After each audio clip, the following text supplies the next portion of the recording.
Okay, no more Tokyo roses trying to destroy our democracy. No, I don't have COVID. It's just, when it gets cold, I sneeze.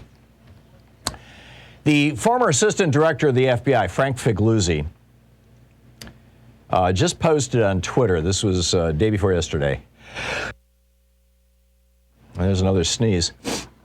Divide and conquer, he writes. A sample of 32,315 pro-Rittenhouse hashtag tweets, November 19th and 20th, showed 29,600 of them had geolocation disabled. Of those, 17,000 were listed as foreign, but a deep scrub revealed that most were in Russia, China, and the European Union.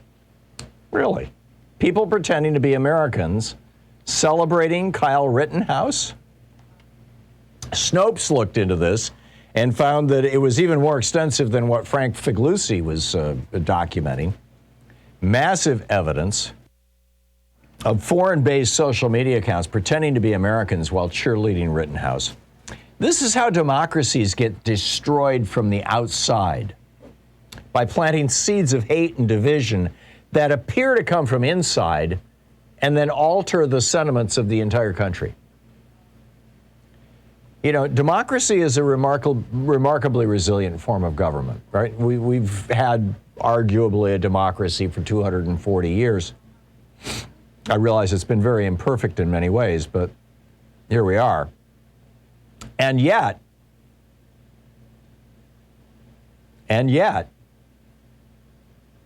if people don't believe that democracy is actually a democracy any longer, it will collapse. And we have seen this in country after country after country.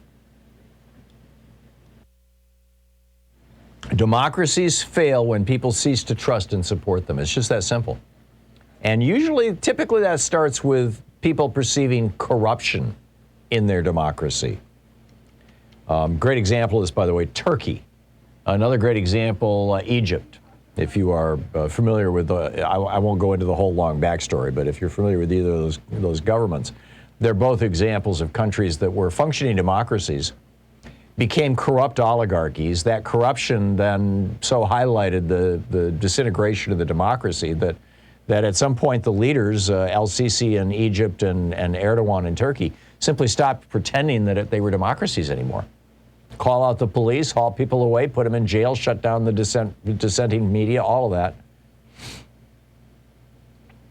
So if those cracks in the system, if that corruption, if those bad actors are not reprimanded or removed, and if the democracy isn't cleaned up, then democracies go to the second stage of the process of disintegration, which is an explosion of populism. Now, populism is where either people are pouring into the streets demanding leadership, or leadership is emerging, pulling people together, saying, you can't trust the government, they're lying to you, and we need to take it over to clean it up. Populism is the normal and healthy response to a corrupted democracy. It's an attempt to re-regulate, to straighten a democracy back up. Populism is what Bernie Sanders and Donald Trump brought us in 2016. And Donald Trump became president. And he became president on a very, very populist platform. He said he was going to end corruption in D.C. Remember his drain the swamp chants? He said he was going to stop corporations from sending jobs overseas. He said everybody in America was going to have better than Obamacare health care at a very cheap price. These are all populist positions. He said he was going to raise taxes on the rich, on the morbidly rich, and he was going to more tightly regulate our southern border. All of these populist positions. Of course, he lied and he did none of the above. Instead, he brought us the most corrupt administration in history. 5 of his cabinet members, for example, were referred to the Department of Justice by their own agency's inspector general for corruption, for crimes, for felonies. But of course, Bill Barr was just as corrupt as they were, and he didn't do anything about it. But the big point here is that Donald Trump didn't create this situation. This was created by the United States Supreme Court, or at least by 5 conservatives on the U.S. Supreme Court, largely with the Citizens United decision, that basically legalized political corruption. And, John Paul Stevens called this out. He said, no. He said, in fact, he essentially predicted foreign trolls taking over our democracy. He said, if taken seriously, our colleagues' assumption that the identity of a speaker has no relevance to the government's ability to regulate political speech would lead to some remarkable conclusions. Such an assumption would have accorded the propaganda broadcast to our troops by Tokyo Rose during World War II the same protection as speech by Allied commanders. Tokyo Rose, of course, was that famous woman who was broadcasting to American troops in the Pacific Theater during World War II, telling them, the war is lost and just go home and everything, we got this under control here in Japan. And this is what's going on now. We've got Tokyo Rose all over our traffic, all over our internet traffic, all over our social media.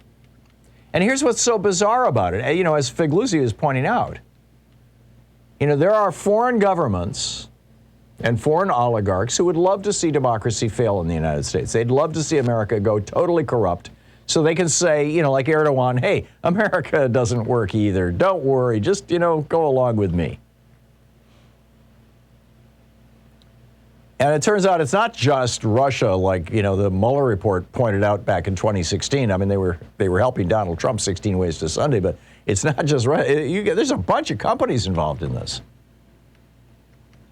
Now, Netflix, we have a sponsor, ExpressVPN, and one of the ads that I was reading when, this was a couple of months ago, was for ExpressVPN, was how, you can use a VPN service to pretend you're in another country, and then you log on to Netflix, and hey, you can get German language, TV and movies off Netflix if you simply use a VPN and pretend you're in Germany. In other words, Netflix knows where you are, or at least believes that they know where you are, which country you're in.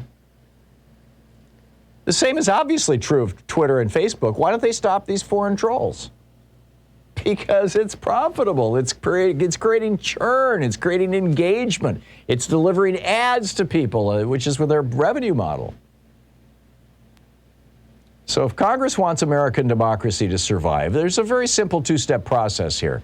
I say very simple because, in concept it's very simple. In actual putting it into practice, it's going to mean taking on the corrupt elements of the corruption.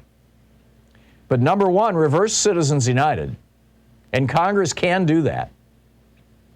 And number two, pass legislation regulating big tech, saying that foreign trolls, at the very least, have to be labeled as such.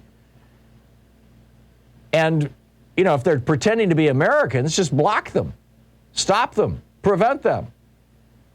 This is not rocket science. No more Tokyo Roses. Right? It's time to put an end to this stuff. Our society is being torn apart by social media trolls pretending to be Americans. And it needs to stop.